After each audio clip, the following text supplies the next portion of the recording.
Thap. The Ref Sports Radio Network. Live from the Buffalo Wild Wings studios, it's time to get locked into the best Sooner recruiting and football news with Parker Thune and Grayson Singleton. You better lock it up. No, you lock it up. You lock it up. Lock it up. Hit the guys up on the Riverwind Casino call-in line at 405-329-9000 or text the show at 405-651-3439. Do it! Just do it! Now, with Locked In, here's Parker Thune and Grayson Singleton. Oh, we're in dog days, folks. It is mid-February.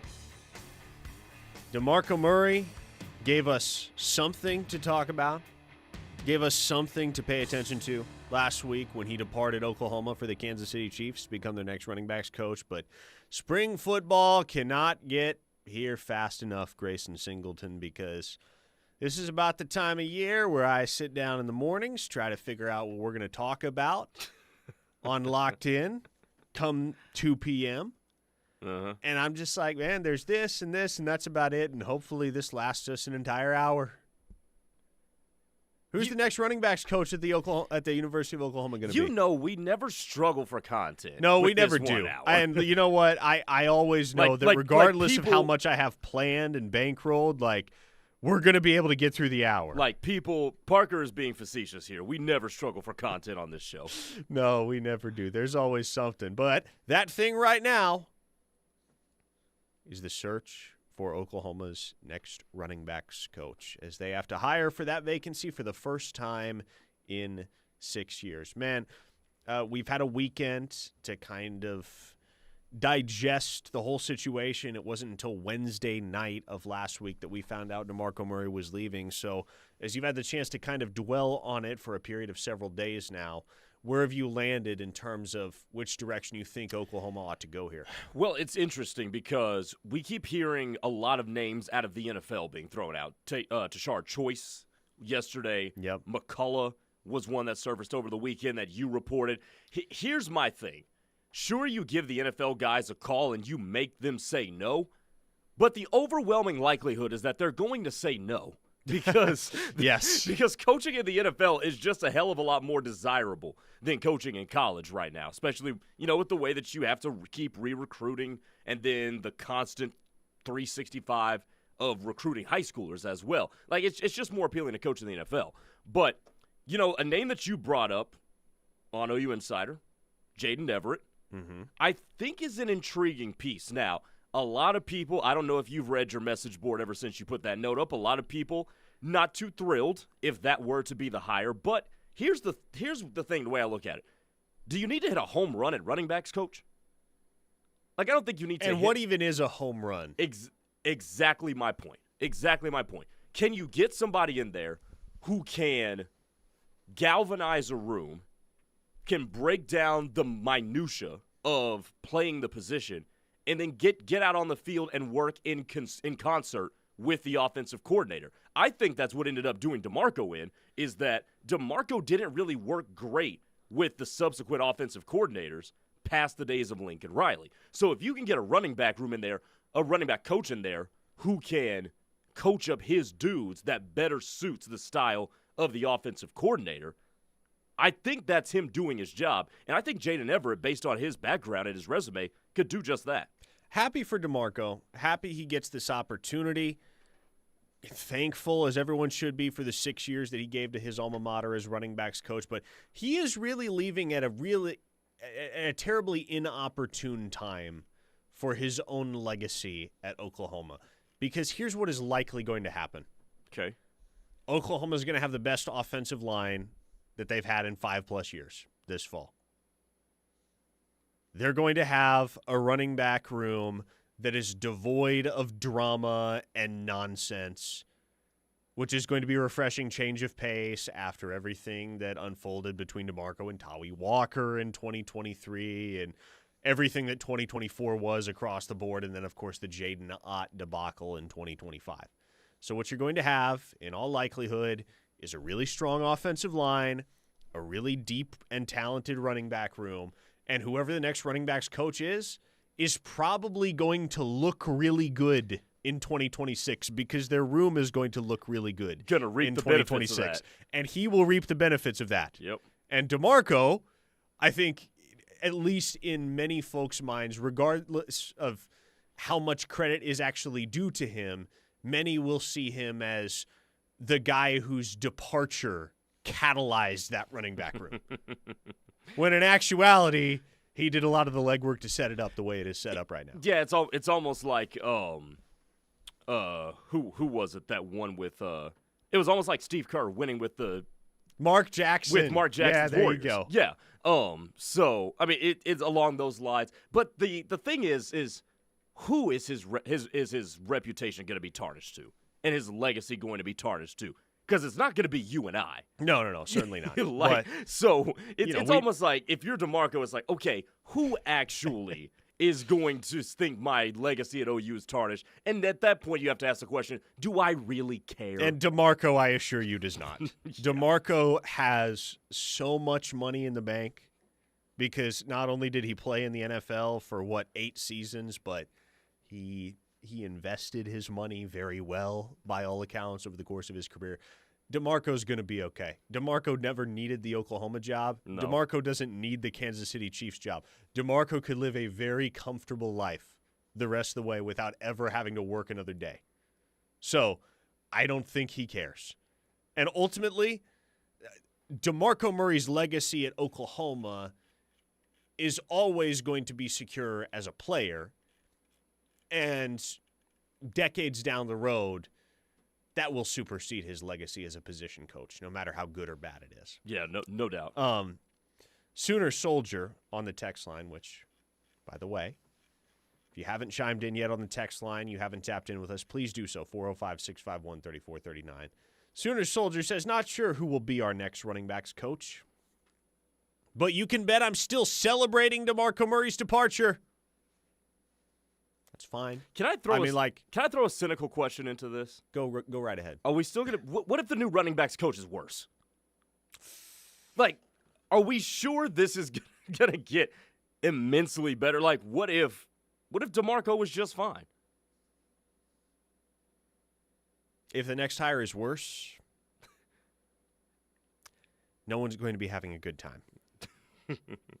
And I say that in the defense of DeMarco, not preying on somebody's downfall, just to be clear. No doubt. But, you brought up the example of Mark Jackson and the Golden State Warriors roughly a decade ago when they broke through and won their first championship. And, to anybody that watched Golden State Warrior basketball circa, 2014, 2015, it was really not that hard to figure out, yeah, this team's going to win a championship soon. Mm-hmm. It doesn't really matter who their head coach is. Yep. And similarly, I think when you look at the picture for the Oklahoma running game heading into 2026, it's not hard to figure everything's going to come together for this running game soon, regardless of who is coaching them. Yeah. There is too much talent in that backfield. There is too much talent on the offensive line for that not to be the case. And you would think Ben Arbuckle also takes a step up in terms of play calling in the SEC as well. No doubt. And somebody on the text line asked, is Arbuckle going to be in on this hiring choice? I think I'd be okay if Arbuckle gets his guy.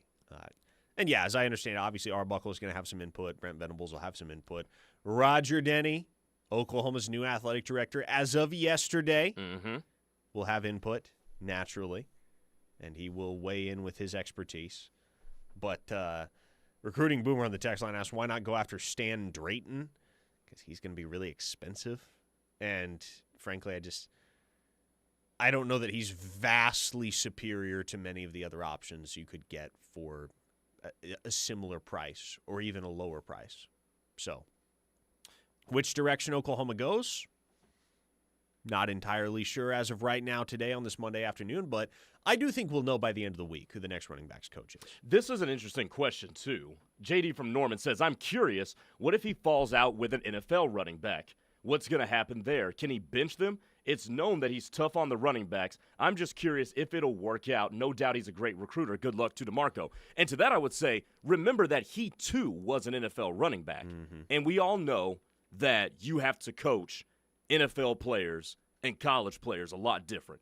I think Demarco is going to know that balance, just having lived that before. And you can bench people in the NFL. You just have to go about it differently. Like, you can't be a hard ass about it in the NFL like you can be in college. And you can coach NFL dudes a different way than you can coach college football players. Correct. Especially when it's their livelihood attached to it, man. Mm-hmm. Yeah. I think DeMarco's style of coaching is pretty well suited for the modern NFL. On that note, I would never want to be an NFL wide receivers coach. If there's one position, if there's one group of personalities I would not want to manage. I was about to say, it's the personality, isn't it? It's the personalities, man. Yeah, like, and then you have to deal with the fact, and here's the thing with wide receivers that often gets misunderstood. They can be so good, but them receiving the recognition that they have earned is entirely dependent on the competence of the quarterback. Like imagine if Justin Jefferson had A.J. Brown's personality. Like, you can tell Justin Jefferson's holding it together dealing with J.J. McCarthy. But imagine if he had a quick temper. You couldn't blame him either. Craig in Cleveland says, I think DeMarco has a leg to stand on. He played at a high level. He can tell pretty much any player to step it up. And he will. I mean, that's just how he's wired. He's a blunt dude. Reese in San Antonio says, sometimes things have just run their course, and change is good for all involved. I appreciate and respect what DeMarco has contributed and accomplished as the running backs coach. I also believe that a new voice in the room as coach is needed to take that group another step forward. And I would say that's probably where the majority of folks fall in this whole deal. Grayson is. Yeah. You can acknowledge DeMarco's contributions as a coach.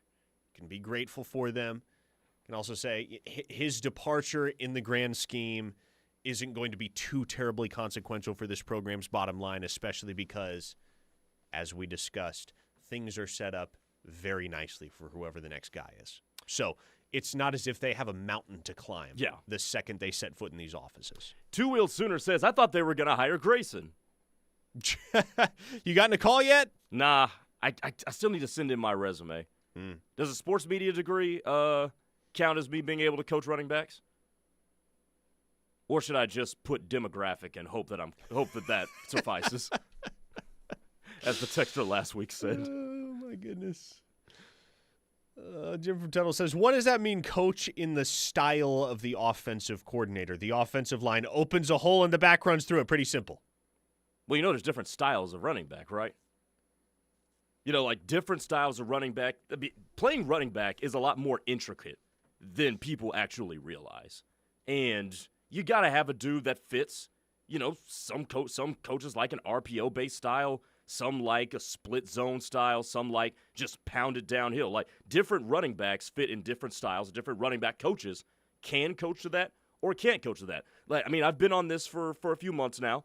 I don't think it's a coincidence, and I don't know how DeMarco coaches his room, but I don't think it's just full coincidence that his running back room performed excellently with Lincoln Riley and then took a downturn with Seth Luttrell and into the Ben Arbuckle era. I think there was a little bit of differences there.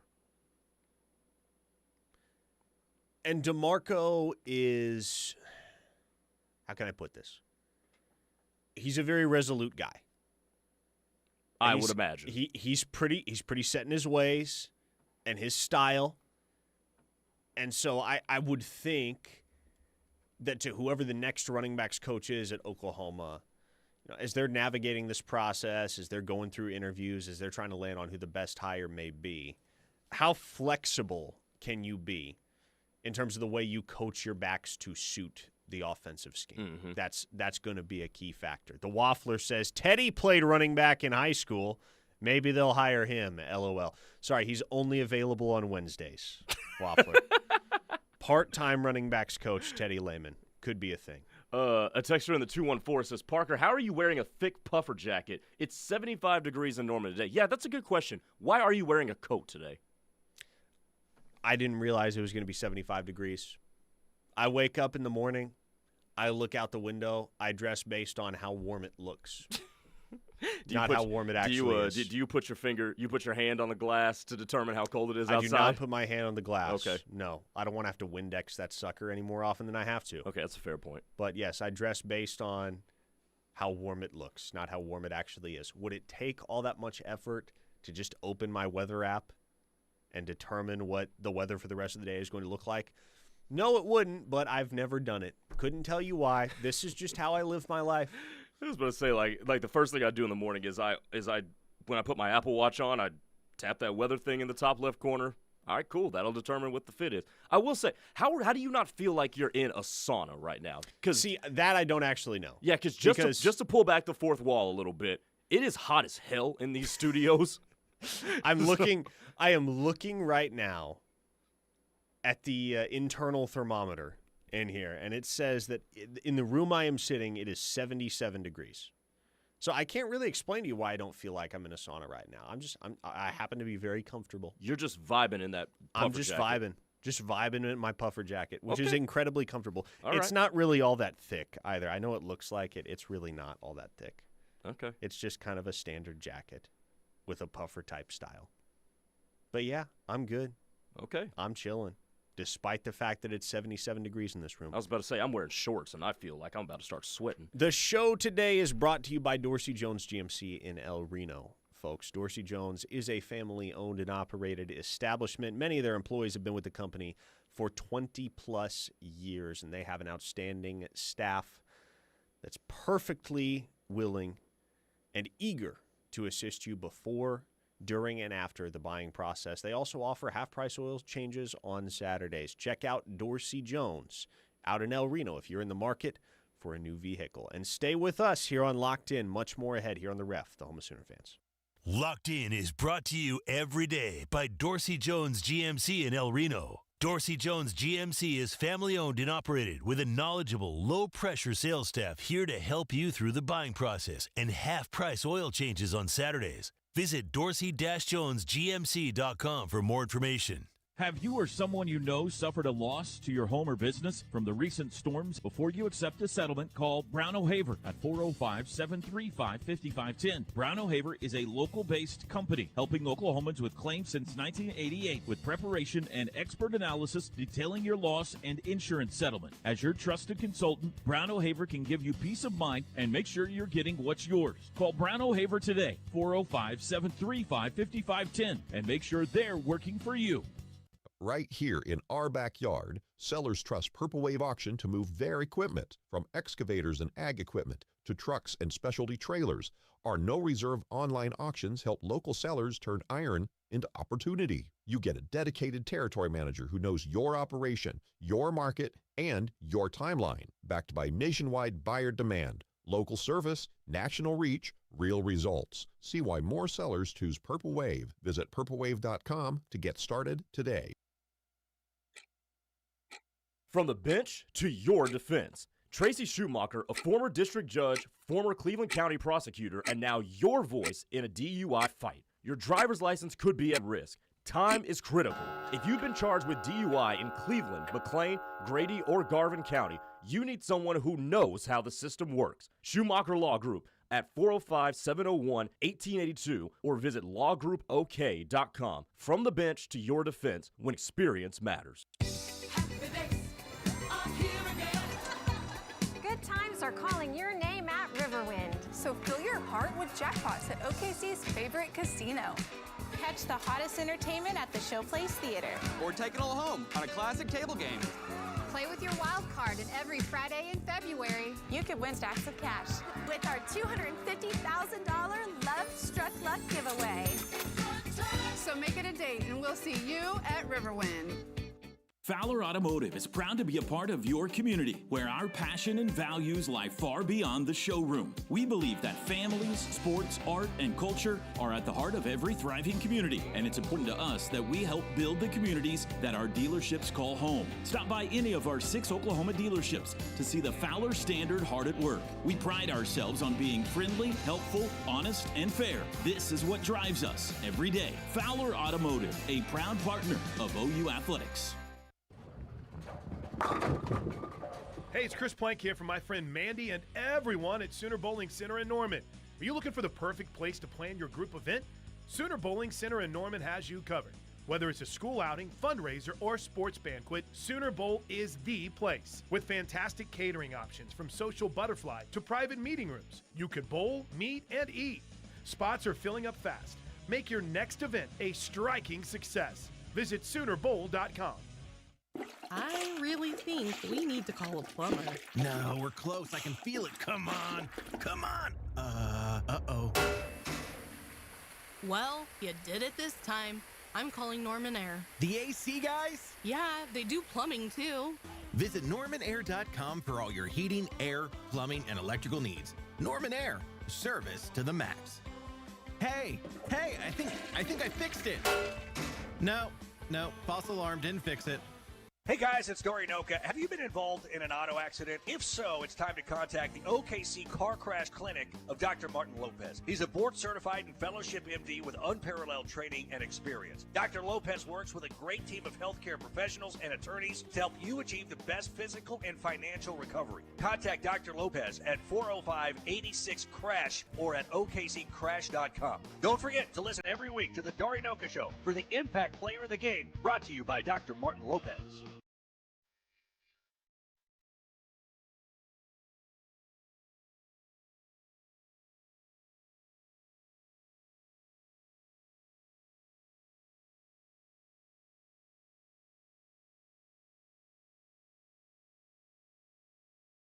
You a big golfer, Grayson? Have we not talked about this on this show before? I don't think we have, actually. Oh, no, I'm terrible at golf. Really? Like, just miserable. Do you play, though? Not really. I haven't played since me and my buddy went when I was still in college.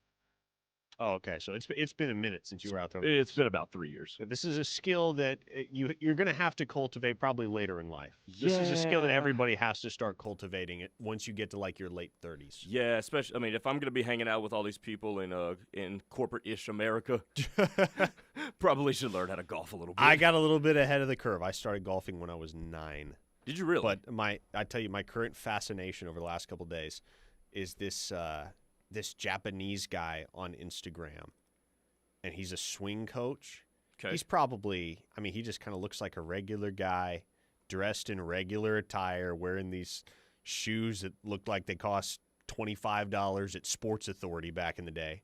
Sports Authority isn't even around anymore. Man, I remember that. He has the smoothest swing I have ever seen in my life. And the ball goes straight as an arrow every single time. Interesting. It's effortless. Like, it's obviously not AI generated.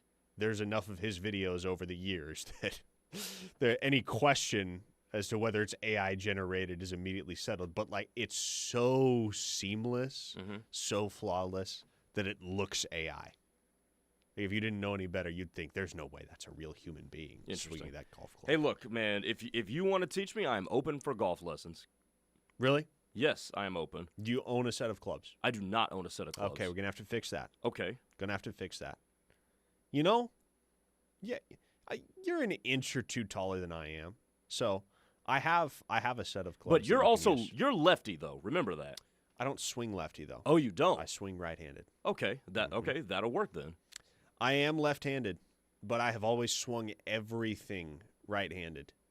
Golf clubs, baseball bats. I mean, I guess those are the only two things you really would swing. But like, even if I'm like swinging at a piñata, I'm swinging what you would consider right-handed. It's never felt like right-handed to me. It's always felt natural because my left hand is leading, right? Right. Like my left arm is the one doing the leading. So it has always felt completely natural to swing what would conventionally be called right-handed because it doesn't feel right-handed to me. That makes sense. But yeah, no, if somebody's open to teach me, I'm here for it. Two-wheeled Sooner on the text line says, got my first birdie this weekend. It was about 5 feet away from an ace two. Immediately three-putted after that one, though. That's tough, two-wheeled Sooner. Short game, always a struggle. But if you can, honestly, the skill that is the most valuable in golf is if you can hit anything from inside 5 feet, you're going to be decent at minimum. borderline good. It's hard to get good at golf. I don't know that I have gotten to the point ever in my life where I would consider myself good at golf, but I have gotten to the point where I am/was decent. I probably peaked before college in my late high school years when I was playing a ton. But if you can just hit any putt inside 5 feet, I would say that is the most valuable skill when it comes to golfing. Just be money, be nails from inside 5 feet. Kevin on the YouTube chat says, I'm with Grayson, can't golf. I'm Caddyshack bad. Sooner Soldier says, you and me both. Hey, Grayson, how would you compare Stillwater to Norman? Believe it or not, Norman is actually more my speed when it comes to personality. I mean, I loved my time in Stillwater, the 4 years I lived there. I'm trying to, how can I say this without, okay, if you are more of the country persona, God bless you, love you, that's not, how I grew up. That's not kind of that whole thing is not really my vibe, which is why Norman is a little bit more my speed. You're not a boot-wearing cowboy. No, huh? I'll tell you what, I bought a pair of boots my sophomore year of college before I went to Caffrey, and yeah, those were the most uncomfortable things I've ever put on my feet in my life. So I don't know that whole thing is not my thing. I like Norman. I like the fact that there's a lot of places you can shop around here. I like that not that far from the city, which is nice. So I'm more of a big city guy. You guys all know this about me. I'm more of a big city guy. So Norman is a little bit more my speed, even though I did enjoy the 4 years I lived in Stillwater, man. Disc Golf Dude on the text line says, drive for the show, putt for the dough. Amen. A timeless mantra. Hey, are you surprised? What's your level of surprise that Micah Rhodes has not decommitted from Oklahoma yet? Are you shocked by this? No, zero. Okay. Because, we talk about this a lot. Zane Rowe is an example of this, of guys who made hasty decisions. And to me, it says a lot, and you haven't spoken as to the kind of upbringing he had. I don't know anything about his parents, but it does tell me that if you're not making hasty snap of the second decisions, that means, okay, somebody's in your corner telling you, hey, let's wait this out. Be patient. It's all good. Like, you're still a sophomore, class of 2028. No need to rush to anything. People will still come after you and come at you. He's still going to take the visits that he's ultimately going to want to take. So he's good. I like that he's relaxed in the process, not just taking a hasty approach to doing something. If he's going to decommit, he's going to decommit. Whether it happens today or whether it happens 3 months later, because of how early in his process, it's not going to change. But at least I know that he's going to have all the requisite information to make a good decision. And I'm not surprised either. I don't think anyone should be for this reason and this reason alone. When you're committed this early, you're not in a rush to do anything. You shouldn't be in a rush to do anything. You can, at minimum, wait on the new hire and build a relationship with him for a couple weeks if you don't have a relationship already, and just kind of see where you're at. Get a sense of, okay, how much do I like this guy? Can I see myself playing for this guy? And if the answer's no, then you can walk away and you can reopen the process. If you're Micah Rhodes, though, put yourself in his shoes for a second. What hire do you want to see? Is there one candidate? Is there one type of candidate that you feel like is ideal for a guy like that? For a candidate like him, whoever can make me feel like home. And that was the part of Demarco Murray's coaching acumen that was really good and will have to be duplicated, is that he was so charismatic, it made sense why people wanted to come play for him. So you're going to have to hire a dude, at least to speak to a guy like to a guy like Micah Rhodes, that you envision yourself playing for, not just Brent Venables, but for Demarco Murray. And he also can just make you feel at ease with coming into his room, and almost that feeling of like, hey, bud, I got you. I got you for real. And, not every coach has that on the recruiting trail. DeMarco certainly did. So, to me, that's what I would be looking for. Completely off topic for a moment. Figured I'd bring this up because, well, why not? It's newsworthy, and it happened over the weekend. Joe John Finley has a new job. Yeah, Texas State, right? As an offensive assistant at Texas State.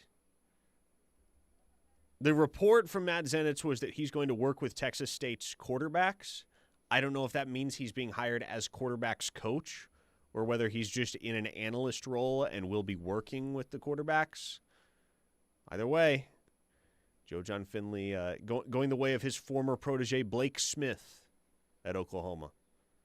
Blake Smith played tight end for a year at OU and then wound up shipping down to San Marcos, Texas, and that will be the next stop for Joe John Finley, who originally hails from the state of Texas. So nice to see him land on his feet. But I'll tell you, man, just talking to folks that have been in close proximity with Jason Witten since he took the Oklahoma tight ends job last month. These people don't have enough good things to say about Jason Witten, which gets me excited. I mean, it's not just the fact that he's a former NFL great. It's not just that his name and his reputation alone is going to bring additional notoriety into play on the recruiting trail in the pursuit of elite tight end talent. But, man, by all accounts, and this should not be a shock to anybody that's followed his coaching career and is mindful of how successful he's been at Liberty Christian School down there in Argyle, Texas. They say, man, this dude gets it. He's humble. He understands what it's about. No, he hasn't coached at this level before, but you wouldn't know it because he is a professional in every sense of the word when it comes to handling his business as a position coach. So, man, count me among those who's even more excited now to see and to absorb what Jason Witten brings to the table as tight ends coach than I was when that hire was announced. Do you remember when he was playing, it was very widely known that he was very professional in the way he went about his prep as a player and the way he just handled his week and handled himself in games as well. He's always been the consummate professional. So that doesn't bother me one bit. The thing with Jason Witten, and obviously it's, a football-type celebrity hire, can he teach the game? Can you teach the little details of the game? Because a lot of people can do it. A lot of people can play it and be good at those, but can you teach it? That to me is what I'm really excited for August and September about, to see, okay, does he make these guys better that are obviously talented? Two-Wheeled Sooner on the text line asks, are you saying we are actually going to have tight end production? Holy crap! I'm not promising you anything, Two-Wheeled Sooner. I'm not promising you anything. We haven't even begun spring practice yet. Jason Witten hasn't coached his first padded practice as a member of the football staff at the illustrious University of Oklahoma. All I'm trying to tell you, though, is that those that have been around Witten the most since he got to town feel as though he's going to be quite successful in this role and that he is quite capable of handling the challenge, the new challenge that this role presents for a guy like him that obviously has spent his life devoted to the sport of football and has spent decades now in and around the game, but has never coached at the collegiate level before. It doesn't seem as though it's going to be a huge inhibitor, especially because he was running a program at Liberty Christian in Texas, a very successful program in that. And okay, it's a high school program, it's a private school program in the state of Texas, but it's not the most jarring transition in the world to go from being a very successful, I believe 4-time state champion, high school head coach in the Texas ranks, to coaching collegiately at a position that you played at a Hall of Fame level for 16 years. Yeah, and remember, as a head coach, when you have success, like, you've proven that you can manage, that you can delegate, and all of that stuff. But what if you're in the position of the one that is being managed, the one that is being delegated to? It's a little bit different. And again, I'm not saying Jason Witten is going to fail at this by any means.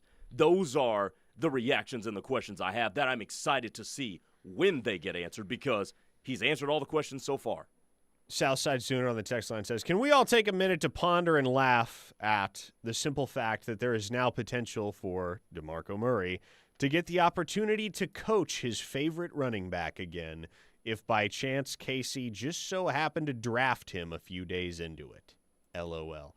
I don't know who you're talking about, Southside Sooner. I know you're not talking about Jaden Ott. I think that's exactly who he's talking about. I know you're not talking about Jaden Ott coming off the draft board of the Kansas City Chiefs.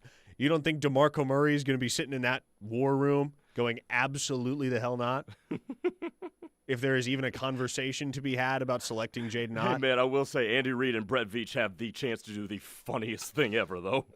I would cringe. I would not laugh. I would cringe.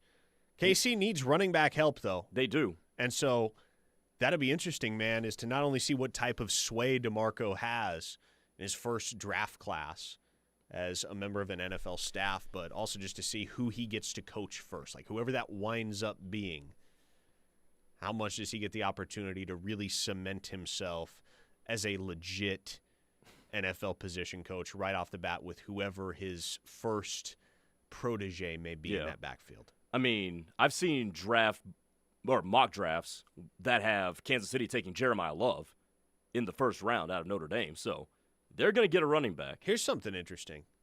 Saw a mock draft today that had the Chiefs taking Deion Burks in the second round. I have seen that same one.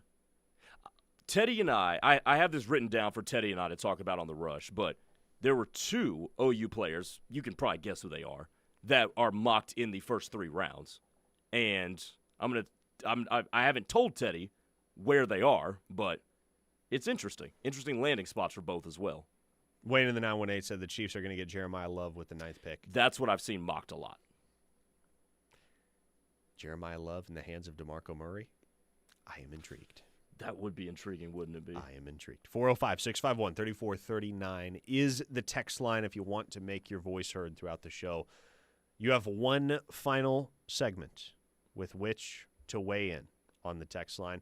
Hit a quick break. We'll hear from our sponsors. Come on back with one more segment of Locked In before the Rush kicks off. This is The Ref, the home of Sooner fans. Do you eat, sleep, and breathe Sooner football? We do too. This is The Ref, home of Sooner fans.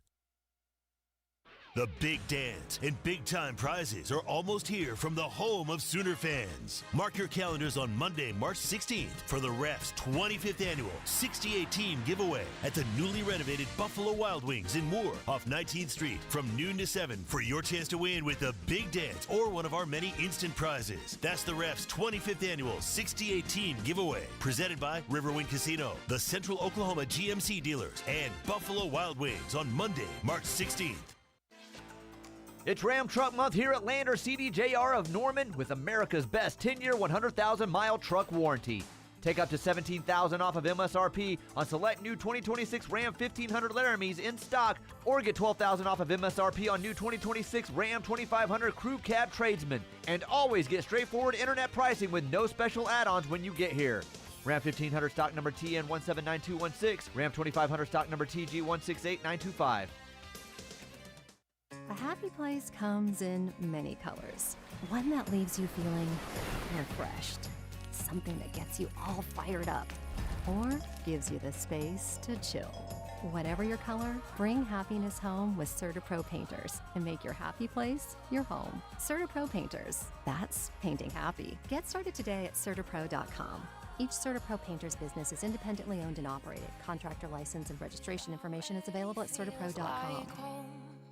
Hey guys, it's Dory Noka. Have you been involved in an auto accident? If so, it's time to contact the OKC Car Crash Clinic of Dr. Martin Lopez. He's a board-certified and fellowship MD with unparalleled training and experience. Dr. Lopez works with a great team of healthcare professionals and attorneys to help you achieve the best physical and financial recovery. Contact Dr. Lopez at 405-86-CRASH or at okccrash.com. Don't forget to listen every week to the Dory Noka Show for the Impact Player of the Game, brought to you by Dr. Martin Lopez. Hey guys, this is Lisa Towie, owner and broker of 828 Real Estate. 828 Real Estate is your premier full-service commercial and residential real estate brokerage and property management firm. With our team of real estate agents and specialized property management team, 828 is here for you in every capacity. Whether a seller or buyer, an investor or renter, please explore our website at 828re.com. 828 Real Estate, service with purpose. 405-701-8881. Call us today. Hey, wouldn't it be great if life came with a remote control? You know, you could hit pause when you needed to, or hit rewind, like that time you knocked down that wasp's nest. Uh-oh. Well, life doesn't always give you time to change the outcome, but prediabetes does. With early diagnosis and a few healthy changes, you can stop prediabetes before it leads to type 2 diabetes. To learn your risk, take the 1-minute test today at doihaveprediabetes.org. Brought to you by the Ad Council and its prediabetes awareness partners. Do you worry about how much someone drinks? Do you feel angry or depressed most of the time? Do you feel neglected or unloved? Do you feel that if the drinker loved you, she or he would stop drinking? If you answered yes to any of these questions, you are not alone. Not everyone trapped by alcohol is an alcoholic. Families and friends are suffering too. Al-Anon and Alateen can help. Call 1-866-200-0223 or visit alanon.org/help. Ready to serve up some fun?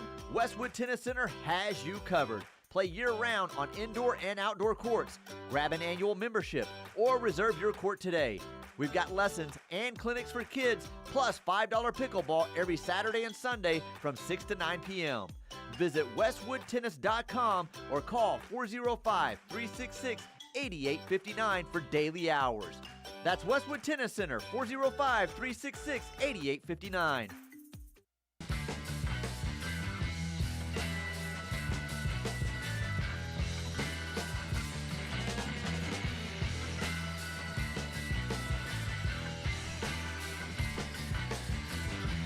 Man, this is comical, isn't it?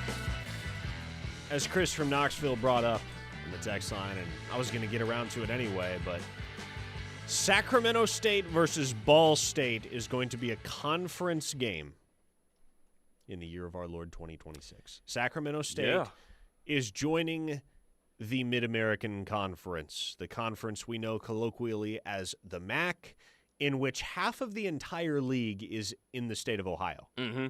Literally 6 of the 12 teams are in the state of Ohio. Mm-hmm. So that is an upper Midwest conference.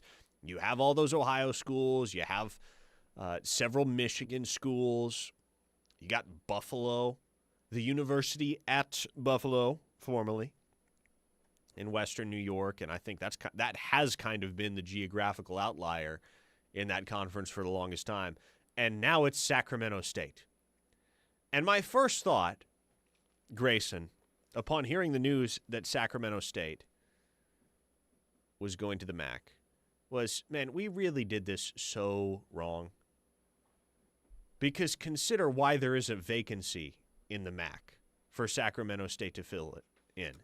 It's because Northern Illinois decided to leave the MAC in football only for the Mountain West. Oh, that's right.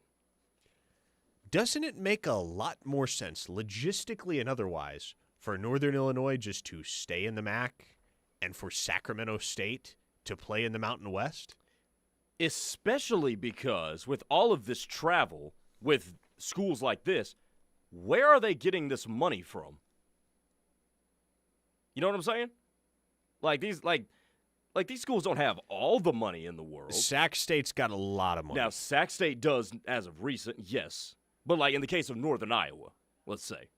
Northern Illinois. Illinois. Excuse me. Yes. But don't you know that like I feel like this is just a result of what we've been doing with the conferences anyway. I mean, who thought Oregon was going to be traveling cross country to play Penn State? Regionality is dead in college football. Yeah. Truly dead. If anyone involved in this process had any sense, we would just execute some sort of agreement where Northern Illinois goes back to the MAC because they're only making the move in football. They're going to stay in the MAC in every other sport. Just keep them in the MAC. Let Sacramento State be that 10th Mountain West school or whatever it is. Doug and Mustang says, Parker is missing out on the joke. The reason this is making news is because it's Ball State versus Sac State. Okay, well. There's no way that went over your head. Well, the way it was phrased initially, somebody said Sac State versus Ball State, which it's a little bit harder to follow there. I still probably should have recognized it, but even so. Come on, Parker. If you flip the order, okay, then everyone sees it. Everyone hears it. I don't know. Maybe I'm the dumb one here. Maybe I'm the idiot. I usually am. Chris from Knoxville says, EA College Football 2027 rebuilds are about to be fire, though. What, with Sac State? For all the money that Sac State has, and they do have a lot of money because they have a lot of very prominent Hollywood alumni, there's not a ton of it that has been actually deployed yet. And that's part of the reason Brennan Marion left that program after one season as their head coach to go be Deion Sanders' offensive coordinator at Colorado. A 740 listener says Sac State has a $20 million deficit in their athletic department, and now they're going to be flying to Ohio 4 times per year. See, can you name all of the MAC schools that are in the state of Ohio? Okay, so you got Ball State. You got Ball State. Miami of Ohio. Miami of Ohio, yep. Actually, I think Ball State's in Indiana. That is actually, I think you're right. Who else is there? Is Youngstown State? They are not in the MAC. No. I'm guessing Ohio University. Ohio University. Cleveland State. Cleveland State is not in the MAC, no. Really? Okay. Nah, you got me on this one. So Kent State. You have Toledo. Toledo, that's the one I thought I knew. Uh-huh. And then you got Bowling Green as well. Yeah. Bowling Green. I'll take the L on that one. Literally half of the MAC is in the state of Ohio. And then all of a sudden, boom, you have Sac State. 580 Mike Concho says, I'm in tears. 3-star Craig in Cleveland says, that game is a hairy situation. Okay, stop. We're going to call it there. We're going to call it there. The Waffler. Great work today, everyone. Awesome job. Let's get it back on track for the final 8 minutes of this show. The Waffler says, that's the best bumper song y'all got. Hey, man, we're on YouTube, so we're kind of handcuffed. Hey, royalty-free jams, baby. Royalty-free jams here on Locked In. YouTube does kind of cramp our style, but it's become part of the Locked In lore. Teddy texted me before our show, because I'm going to do the rush with him today. He said, be prepared to defend your music choices. Oh, you mean for bumpers on the show? Either bumpers or he's going to call me out for something. I don't know. Yeah, you got to be ready for Teddy's style. Mm-hmm. He's got a very distinct musical taste. I try to play to it when we do the rush together, generally speaking. Recruiting Boomer says, you guys did all that talking about golf and failed to bring up Anthony Kim's resurgence. Do better, Boomer. Recruiting Boomer, we talked about that extensively in the 12 o'clock hour. Yes, Anthony Kim won a professional event this past weekend for the first time in 16 years. Incredible comeback after he spent, 11 years out of competitive golf entirely? Okay. U.S. Army Sooner says, y'all don't have the balls to continue the conversation, huh? 580 listener ad. Those two in the same conference? That's nuts. Okay. Greg and Muskogee, that's a good one. Oh, man. I'm not going to read it, but that's an excellent text. Did I not mention Akron? I thought I mentioned Akron as one of the MAC schools that's in Ohio. But, yes, Akron is in Ohio as well. Morehead State is not involved. Reformed Homer. Morehead State is absolutely not involved. Okay, pivoting back to things that actually matter to our audience. I mean, they seem to like that. Okay. Tawdry jokes, they like tawdry jokes. But the Sooners are starting to lock in official visits with some of their key targets and commits in the 2027 cycle. Found out over the weekend that a key Oklahoma wide receiver target has an official visit set for June 12th through the 14th, Grayson. And this is interesting. And if you want the full scoop on that visitor, it's posted up at OUinsider.com. But the reason I think that's interesting is because I don't know yet whether Oklahoma is going to load up on one particular visit weekend the way that they have done in the past, or if they're going to spread it out as they have done a couple times throughout the Brent Venables era with a bunch of visitors one weekend, a bunch of visitors a different weekend. But it's interesting because that is the one weekend historically where Oklahoma has not hosted a ton of official visitors, the second weekend in June. Usually it's been the first weekend in June they have some official visitors, and the third weekend in June is the Champ U Barbecue where they have a bunch of official visitors. That middle weekend in June has not historically been a very popular official visit date for OU's targets. And that's been largely intentional. They've tried to stray away from it because, well, during official visit season, not that it is the only determining factor or that there's an absolute direct correlation between the chronology of the official visits and the kid's decision, but you either want to make the first impression or the last impression. Like those are the two spots on the calendar where you'd prefer to be during OV season. So if we see the Sooners make a play for a bunch of official visits the weekend of June 12th through the 14th, what's your opinion on that? I mean, honestly, I don't really have one because I don't mind spreading it out. I don't mind spreading it out more than they generally do. I will say this, though, Parker. I will say this. When you have entrenched dates as to when you do certain things, it almost becomes part of that program's identity that you show off. So I would caution from veering away from that too much. I will also caution in this is that I like the idea of getting all the kids or as many kids on campus at the same time as possible. Help them build that camaraderie, see who they might be going to school with, see who they might be playing with in a room or on a team or whatever. So I do like how they've done this. I don't think it's a bad thing necessarily if they want to utilize that 12th through the 14th weekend, but it seems like, especially in the most recent class, it ended up pretty okay with the way they were doing it. So I guess that's a long way to say, shoot, if it ain't broke, don't fix it. And my opinion on the matter, what I would offer in this regard, if anybody is tempted to read too much into the chronology of official visits as more and more pop onto the calendar for Oklahoma over the next few weeks, odds are, more so than any year in the recent past, it's probably not going to matter. Because Oklahoma could and probably should have north of 20 commits by the time OVs roll around. So what they've been banking on for some time, and what they're certainly in line to do, in line to be able to accomplish, is to execute multiple official visit weekends that are largely just formalities for kids who are going to be signing the dotted line in December for Oklahoma anyway.